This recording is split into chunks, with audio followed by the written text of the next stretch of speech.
asalaamaaleykum ñëw naa pour ñu defaat beneen thème comme ni ma ko baaxoo di def à chaque fois damay ñëw ñu développer un thème concernant la vie courante la vie de tous les jours votre vie ma vie la vie de tout un chacun donc tey nag thème bi ma bëgg ñu waxtaane que mooy comment surmonter les peurs les déceptions et les choses du passé qui nous hantent qui nous poursuivent et qui font qu'aujourd'hui notre vie n'avance pas, qu'on n'a plus goût à la vie, que chaque fois on se pose des questions, que à chaque fois on n'a plus cette motivation d'entamer une nouvelle relation. Aujourd'hui, c'est de ça on va discuter.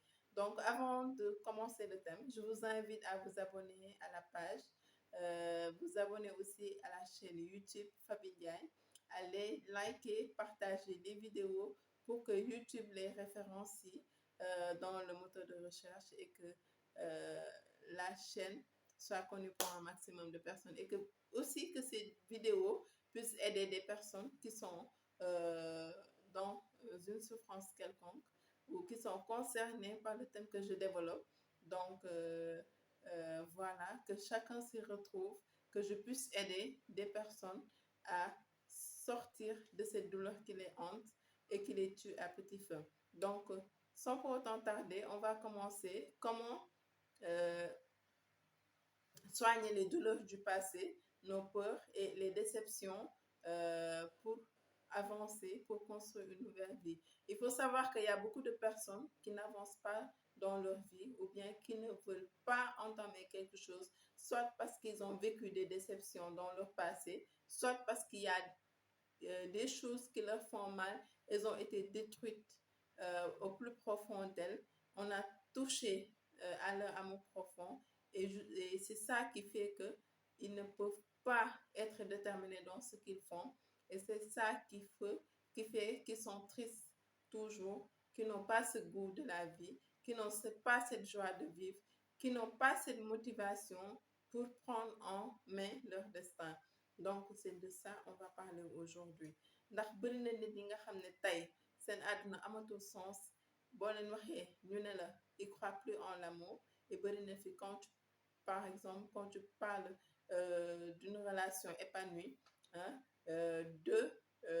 d'évoluer socialement et professionnellement il y a beaucoup de personnes qui n'y croient pas juste parce que à un moment donné de leur vie dañu am déception si soit c'est une vie sentimentale wala si seen enfance leur enfance s'est très mal passée peut-être dëkkuñu woon ak seen parents ils ont été maltraités par les personnes avec qui ils ont vécu soit mën na nekk maltraitance physique mën na nekk maltraitance verbale te boobu moo gën a grave parce que ça détruit la personnalité de la personne parce que quand par exemple tu grandis dans une personne dans une famille plutôt où les gens ne font que te dire du mal, de te dire que depuis ton enfance que tu es incapable d'oteker, tu vas pas avancer, hein?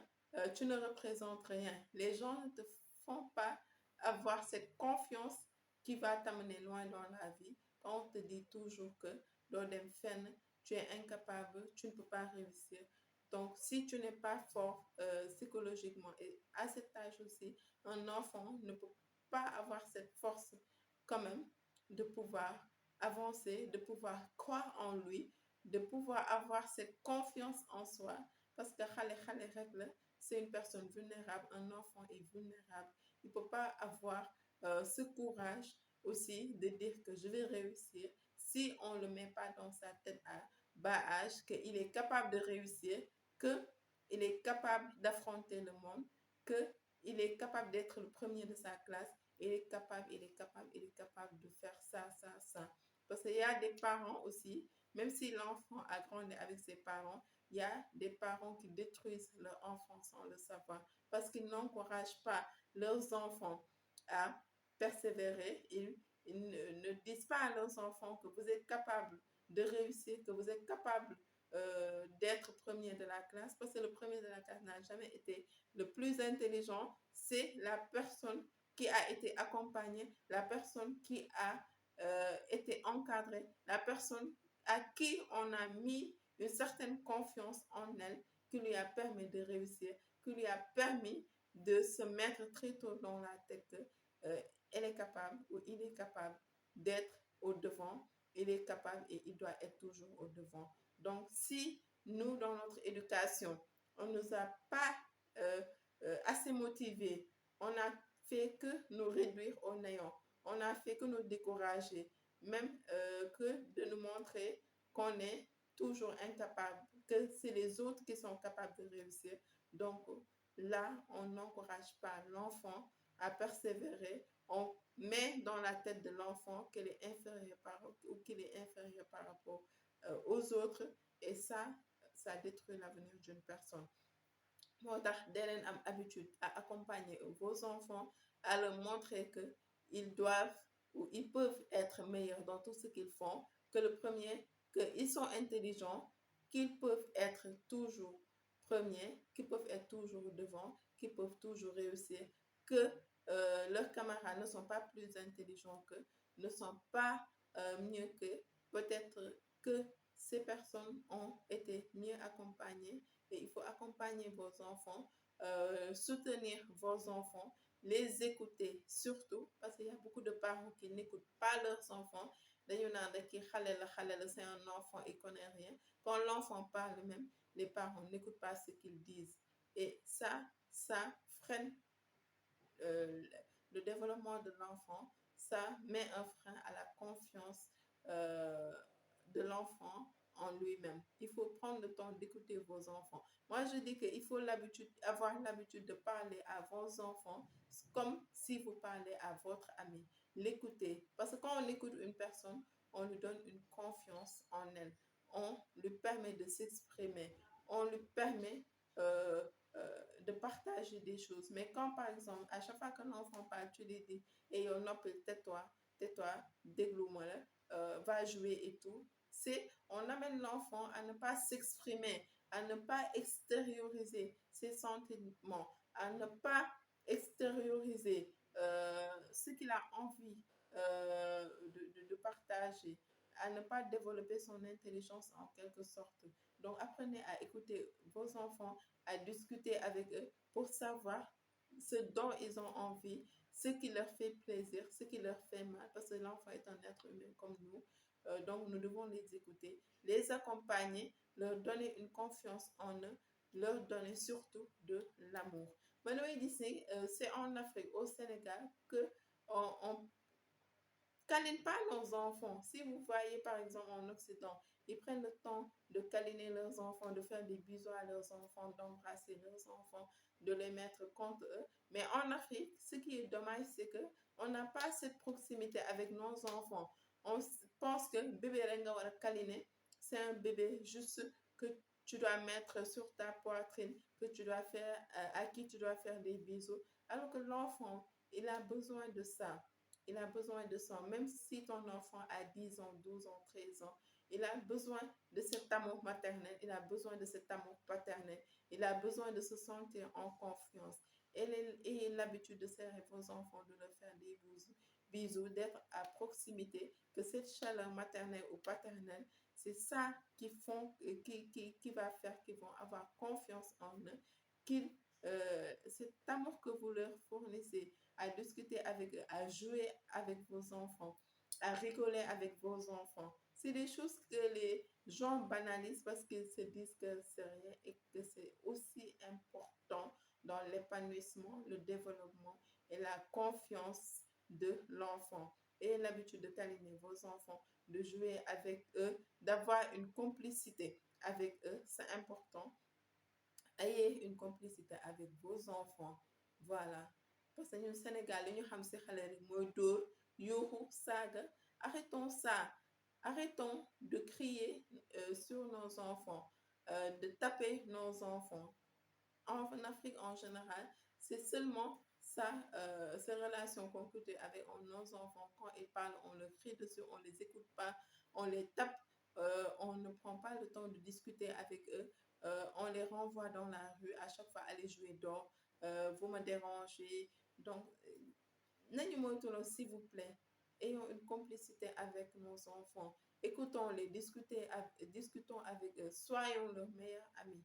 Voilà, l'enfant a besoin de cette proximité-là avec ses parents pour pouvoir évoluer. Je vous le rappelle. Donc, pourquoi je commence en fait à parler des enfants avant d'entrer dans le vif du sujet? C'est parce que euh, ce que la personne a vécu dans son enfance, c'est ça qui va refléter son comportement quand il sera à l'âge adulte. Donc, c'est pour cela que j'ai commencé cette vidéo d'abord à parler de comment éduquer nos enfants pour qu'ils grandissent bien, pour qu'ils aient une confiance en eux, pour ensuite basculer sur euh, comment surmonter les peurs, blessures et déceptions du passé. Par peur, on entend par exemple les choses que l'enfant a vécues dans sa jeunesse qui peuvent le troubler et qui le hantent et que souvent les parents ignorent même et qui peut poursuivre l'enfant jusqu'à l'âge adulte. Te loolu mën na ko topp ba jusqu'à son mariage, jusqu'à son rapport avec son mari ou sa femme, jusqu'à son rapport avec ses enfants. Donc nañ si bàyyi xel bu baax. Ce que je dis là, c'est très important. Ni ñuy éduquer suñu doom, comment on éduque nos enfants, c'est ça qui va les poursuivre jusqu'à euh, leur âge adulte, jusqu'à ce qu'ils se marient et jusqu'à ce qu'ils aient des enfants. C'est ça qui va déterminer le rapport avec leur mari ou leur femme et le rapport qu'ils auront avec leurs enfants. Parce que si en fait la personne a été troublée quand il était jeune, soit parce qu'il a vécu des violences verbales ou des violences physiques, ou bien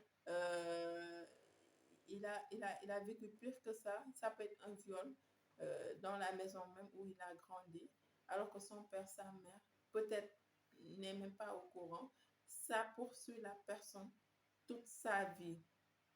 C'est pour cela que je dis, ayez l'habitude de surveiller vos enfants, ayez l'habitude d'être complice avec vos enfants pour savoir ce qui se passe dans leur vie, ayez l'habitude de discuter avec eux, s'il vous plaît, discuter avec vos enfants, qu'ils n'aient peur de ne rien vous dire. Parce que quand vous avez une violence verbale avec vos enfants, que vous avez une violence physique, ils auront peur de se confier à vous. Quand ils vont vivre une catastrophe ou une situation euh, regrettable, ils auront peur de vous le dire. Et il y a beaucoup de personnes, de grandes personnes aujourd'hui, qui ont des comportements dépressifs, qui ont des comportements dans la société que les gens ne comprennent pas. C'est parce qu'ils ont vécu des choses dans leur jeunesse. Ils n'avaient pas cette possibilité de pouvoir le confier à leur père ou à leur mère parce qu'ils n'avaient pas cette proximité avec leurs parents. Ils ont eu à vivre des choses terribles dans leur adolescence et ils n'avaient pas la possibilité de le confier à leurs parents. Ça peut être un viol, je le répète encore, ça peut être un premier rapport sexuel qui a été mal vécu, voilà, pour les filles et pour les garçons. Donc, ça peut être une grossesse aussi non désirée. On le voit dans la société, des jeunes filles qui ont été trompées, qui se retrouvent très tôt avec un enfant et qui ne savent plus comment se comporter. Cette déception, en fait, détruit leur vie. Ils n'ont plus goût à la vie. Ils ne peuvent même plus entamer une relation normale avec un homme parce que c'est cette déception-là qui a hanté leur vie et ils deviennent par la suite aigris en quelque sorte. Ils pensent plus qu'ils peuvent sortir de ce naufrage-là pour reprendre leur vie en main.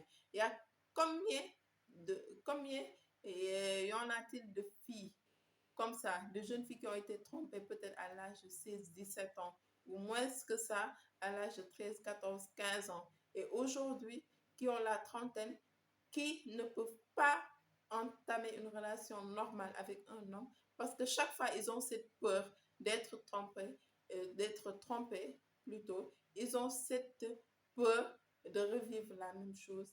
Ils ont cette peur des hommes et jusqu'à présent, qu'ils ne peuvent pas se marier avec quelqu'un juste parce que cette déception-là a détruit leur vie et ils ne savent pas comment reprendre leur vie en main parce qu'ils sont devenus aigris, elles sont devenues aigries. Voilà, elles sont toujours dans la dépression et tout. Et nous, dans ces sociétés, on est là à regarder, à être spectateur. On ne dit rien. On pense que à chaque fois que ce genre de personne fait des agissements ou bien des comportements, les gens disent que dafa réew, elle est impolie, alors que les gens n'ont pas pris la peine de prendre en charge cette personne, que ce soit son père, sa mère, et, ils l'ont laissé seul avec sa difficulté, avec sa déception. Et souvent, dans ces sociétés aussi, on est toujours là à accuser les autres, à dire que dafa bonne, dafa kii, c'est parce qu'elle est une mauvaise personne que c'est ça lui est arrivé, au lieu de prendre la personne, de la conseiller, de discuter avec elle, de la ramener à la vie, de la ramener à la raison. On est là toujours à juger les gens, à, à faire des jugements qui blessent la personne au lieu de l'aider à surmonter cette épreuve, parce que des fois c'est juste une épreuve et que quand on est bien entouré, on peut surmonter cette épreuve-là. Quand on est mal entouré, ça gâche toute notre vie. Et nous, les Africains, nos parents africains, sénégalais en général, on a l'habitude de détruire la vie de nos enfants parce qu'on est là toujours à les juger, toujours à les insulter quand ils commettent des erreurs. On ne prend pas le soin de leur dire, OK, vous avez fait une erreur, mais cela ne veut pas dire que tu n'ira plus de l'avant. Certes, c'est une erreur. Il faut tirer des leçons de cette erreur, se dire que on a commis une erreur, c'est vrai, mais ça ne nous empêche pas de continuer notre vie, ça ne nous empêche pas de nous marier, ça ne nous empêche pas de pouvoir travailler et être épanoui dans notre vie. Mettre dans la tête de ces personnes que le fait d'avoir vécu une déception amoureuse ne veut pas dire qu'on ne doit plus se donner cette liberté de vivre une relation amoureuse normale. C'est pas parce qu'on a été trompé par une personne une fois, deux fois ou trois fois que qu'on doit se mettre dans la tête qu'on pourra plus rencontrer une personne normale qui nous aime sincèrement et fonder quelque chose avec lui. C'est vrai que la déception, elle est là, elle est grande. Elle n'est pas facile à surmonter, mais il faut se dire que tout le monde n'est pas pareil. Qu'un jour ou l'autre, on va rencontrer la bonne personne, qu'on va construire quelque chose ensemble. Et si cette personne nous aime, ne fera pas des jugements sur notre passé, ne fera pas des jugements sur des choses qui se sont passées avant de nous connaître. Cette personne, si elle nous aime, va nous accepter plutôt avec notre passé, va nous accepter avec nos défauts, va euh, nous aider à surmonter ça. Voilà. Il arrive même que y ait des personnes, que ce soit des hommes ou des femmes, mais en général, ça arrive chez les hommes. Il y en a qui peut-être ils n'ont pas eu cet amour maternel ou paternel quand ils étaient enfants et quand ils se marient, ils grandissent, ils se marient, ils ne sont pas capables de donner de l'amour à leurs femmes, ils ne sont pas capables de donner de l'amour à leurs enfants, ils sont incapables de donner et de transmettre de l'amour aux personnes qui leur sont chères et ça jusqu'à détruire leur mariage parce qu'ils sont incapables d'extérioriser leurs sentiments. Il y a des personnes qui sont comme ça, ils ne sont pas capables d'extérioriser leurs sentiments, de s'affirmer, de montrer à une personne qu'ils l'aiment ou qu'ils sont amoureux parce qu'ils n'ont pas eu cet amour dans leur jeunesse. Ils n'ont pas eu cet amour avec leur maman ou avec leur papa. Ils ont vécu beaucoup de frustration quand ils étaient jeunes et c'est compliqué. C'est d'où l'intérêt des coachings souvent. Je dis que euh, il faut des fois se dire que on a besoin d'être coaché. On a besoin d'être accompagné par les coachs. On a besoin de discuter à quelqu'un parce qu'il y a beaucoup de gens qui ratent leur mariage, qui ratent leur vie à cause de ça, à cause peut-être des blessures qu'ils ont eues du passé, à cause des déceptions qu'ils ont eues dans le passé et qui pensent ne plus pouvoir rencontrer cette personne qui les rendra heureux et qui sont eux-mêmes incapables de rendre heureuse une personne. Et quand ils rentrent dans un ménage, ils sont incapables de donner de l'amour, ils sont incapables de montrer à leur femme ou à leur mari qu'ils les aiment et ça, au fil du temps, ça va détruire leur relation parce que la personne aussi avec qui ils sont, euh, euh, quand elles ne se sentent pas aimées, quand elles ne se sentent pas valorisées, elle finira un jour par vous quitter et vous séparer de vous. Donc, qu'importe le passé qu'on a eu, il faut à un moment donné se dire qu'on doit reprendre notre vie en main, que notre bonheur ne dépend que de nous, ne dépend pas d'une autre personne. Voilà, parce que dès lors qu'on se dit que notre bonheur dépend de nous, on n'a pas euh, ce sentiment de chaque fois se dire que quand je ne suis pas avec un homme ou quand je ne suis pas avec une femme, je ne dois pas heureuse. Il faut avoir une joie de vivre personnelle que, euh, qui ne dépend ni du fait que vous ayez un copain ou un mari ou du fait que vous ayez une copine ou une femme.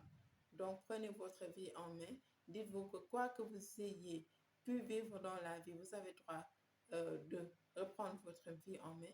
Vous avez le droit d'être heureuse. Ne sombrez pas dans la dépression. Ne gâchez pas votre vie à cause peut-être d'une épreuve que Dieu avait décidé pour vous. Donc, reprenez votre vie en main. Sortez avec des amis. Allez à la plage, allez au resto. Sortez, vous éclatez parce que la vie ne s'arrête pas juste parce qu'on a eu des déceptions.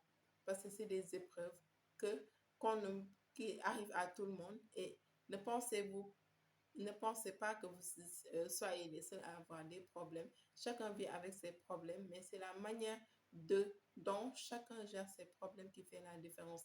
Ne voyez pas que d'autres personnes rigolent, ont la joie de vivre. Vous pensez que vous avez vécu des choses que eux ils n'ont pas vécu. Peut-être qu'ils ont vécu pire que vous, mais ils ont pu euh, avoir cette forte psychologie, cette forte mentalité de se dire que quoi que j'ai pu vivre dans ma vie, ça m'empêchera jamais d'avancer, ça m'empêchera jamais de réussir, ça m'empêchera jamais d'être heureuse. Donc, je m'en arrête là pour ce thème. Je vous dis à très bientôt pour un autre thème. Bisous, ciao, ciao.